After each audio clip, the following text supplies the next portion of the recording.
I guess the night kind of unfolded just like you wanted. You had five guys in double figures, and Chris popped a big night. That's the kind of thing you need to get. Yeah, I mean, I think that's what we're talking about before, Doug, and that's what we've been doing these last couple games. Didn't start out that way, right? As you saw by the early timeout. Yeah, just a little too quick and anxious to go early, and I just wanted to remind them, going. But I think it was an interesting game. I think teams were playing hard. It was interesting seeing Dort and Boucher battle it out. I mean, what a there's a stage for them, and it's not easy to do that. And both of them play super well. I thought Gary Trent responded to Dort's pressure in the second half and took it at him a little bit. But Dort played well too. But yeah, a bunch of guys in double figures and a couple good nights there from Chris and Gary offensively.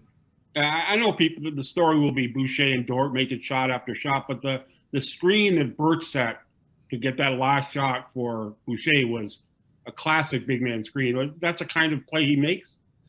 Yeah, I thought again the combination. I thought Kem had one of those Kem had about 14 plays that were like this. He was just about ready to get his hands on a block or get an extra offensive rebound or finish one off. He was involved in a lot of stuff. The ball didn't quite bounce his way a little bit, but I thought Freddie as well got in there and battled. And they're setting screens. They're making some stuff happen. There's the odd put back here and there.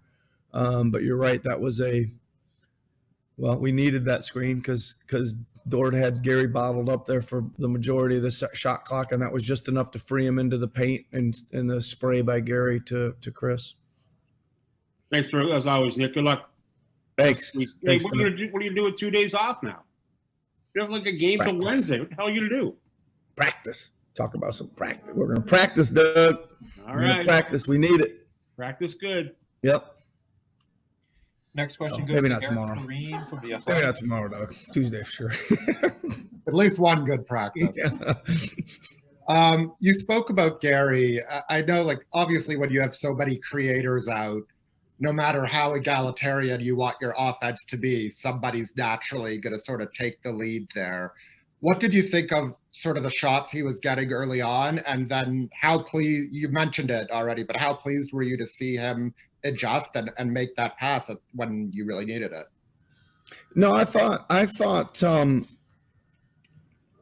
don't know exactly, but let's just say the second half, I thought he took, good shots. Even some of them were really good moves that he worked down to the baseline hard on Dort, got him to about 8 feet, shot his kind of fall away. I mean, those are tough shots, but those are the kind, that's his kind of his move and his shot. And there was a couple of them that were late in the guts of the game that if I thought those were both going in, neither one of them did, but one or both of those goes in. Those are big time moves, but he got into the paint some more, got forced inside a little bit. He even made one when Dort half stripped it on the way up, and Gary kind of regathered himself in the shooting motion and still put it in there along the side. But I thought he handled the pressure and he didn't shy away from it. That's what I liked. He handled the ball, got into the screens, got off the screens, got into the paint.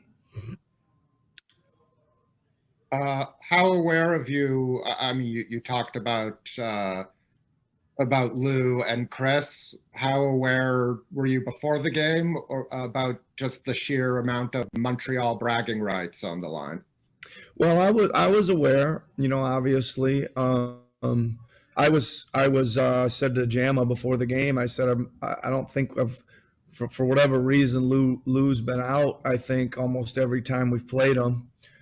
One of those weird things. I think he played one game last year, maybe. Anyway, I was really interested to see him because I obviously watched a bunch of tape and he's been playing great and he's really something the way he's come on. It was something to see up close and obviously Chris came out firing from the get-go too. So that was, like I say, it's something. They both probably wanted to put on a show tonight, but that's not easy to do, and they both did it. Thanks, Nick. Appreciate it. Thanks, Eric. Next question goes to Josh Lewinberg from TSN. Hey, Nick. You're always saying that one of the toughest things for young players is to be able to string together consistency in terms of the performances. For Paul, obviously, he had the big night the other night, 0 for 10 tonight. Is there a learning lesson there just in terms of what he needs to do from game to game in order to sort of maintain, or did you like some of the things that he did today?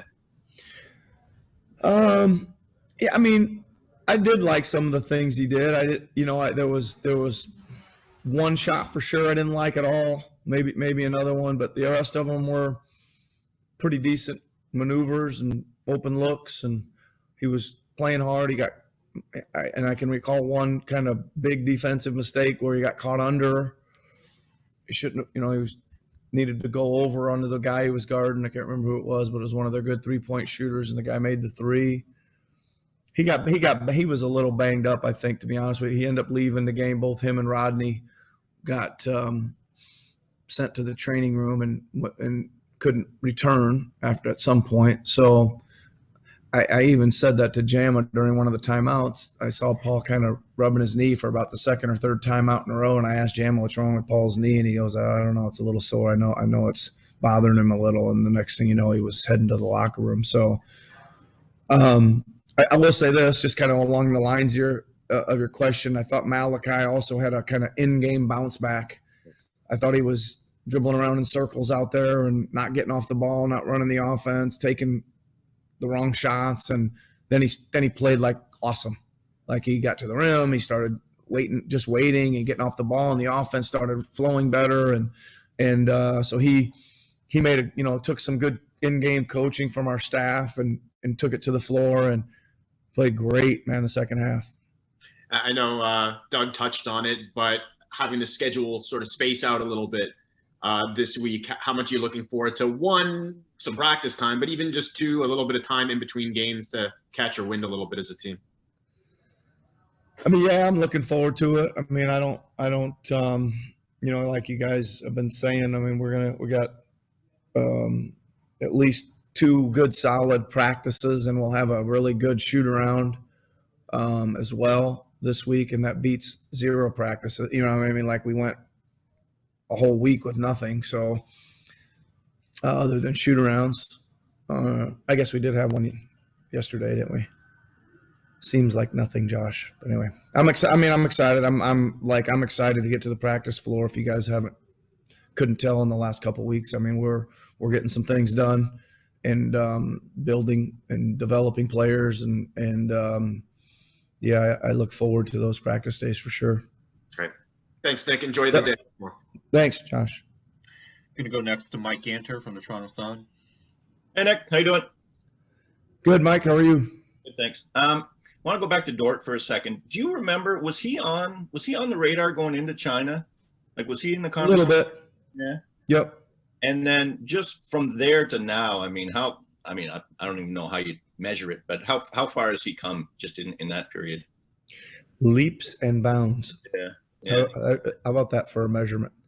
Really, I mean, he's becoming a like force, right? Like not just a roster. I mean, he's becoming a force out there. He's the way he can put his shoulder down and get to the rim, and the way he's starting to shoot the ball, and the way he can really change the game defensively. There's not a whole lot of guys in the league that can do that. I mean, there's some, but he's one of them. Was there something specific you saw tonight that you liked? You mentioned that it was nice seeing him heads up, or I mean, I just, again, seeing it live is just a little different. And I mean, I think he's got an incredible demeanor, right? There's no kind of no nonsense. And he really does like 3 facets of the game that are really critical. The driving, the shooting, and the defending is like pretty good. All right. Appreciate it, Nick. Thanks. Yep. Thanks, Mike. All right, Coach, we're going to go to the lightning round here. I'm going to apologize in advance if we don't get to everyone's questions, but if you can keep it to 1, we're going to start off with William Liu from Yahoo Sports Canada. Hey, Coach. Actually, just wanted to get your thoughts on Pokusevski. He's a very unique player. What did you see from him specifically? Because he's 6 blocks, I think, tonight. Yeah, he is unique, William. I've watched him a lot, actually. He is really interesting. There's a bunch of stuff going on there. He's super skilled. He can shoot it. He can shoot it probably a lot better than his numbers have shown. That part's going to be seen at some point. He's got all this kind of crafty, herky-jerky footwork and really good passer.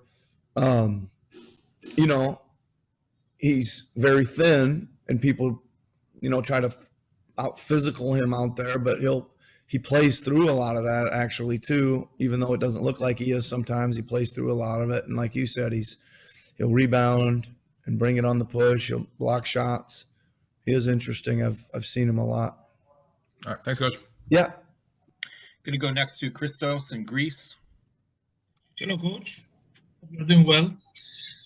I would like to ask you, what impressed you most on Chris Boucher's game, and how important is Gary Trent's presence on defensive end to help Boucher to play on offense?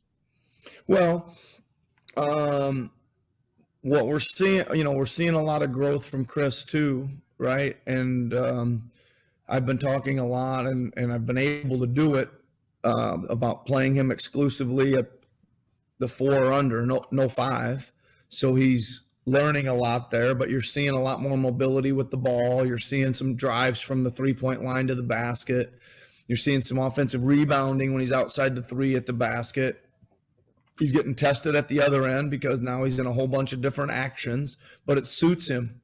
It's going to suit him.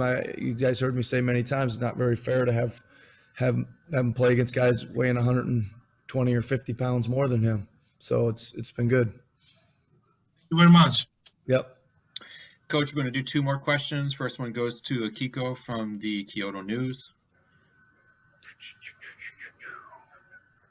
Hi, Coach. Hi, Kiko. Hi, congratulations on the win. Thank you. Could you please talk about Yuda's accomplishment in the fourth quarter, Yeah. Well, especially in the fourth quarter?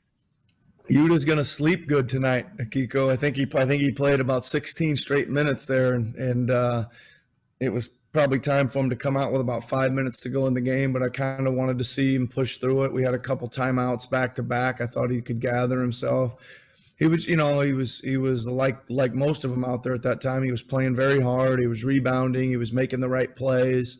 I actually had a play set up for him down the stretch that we never really got to, but I was trying to get him to, again, turn the corner, go down the lane like you saw him do a few times tonight.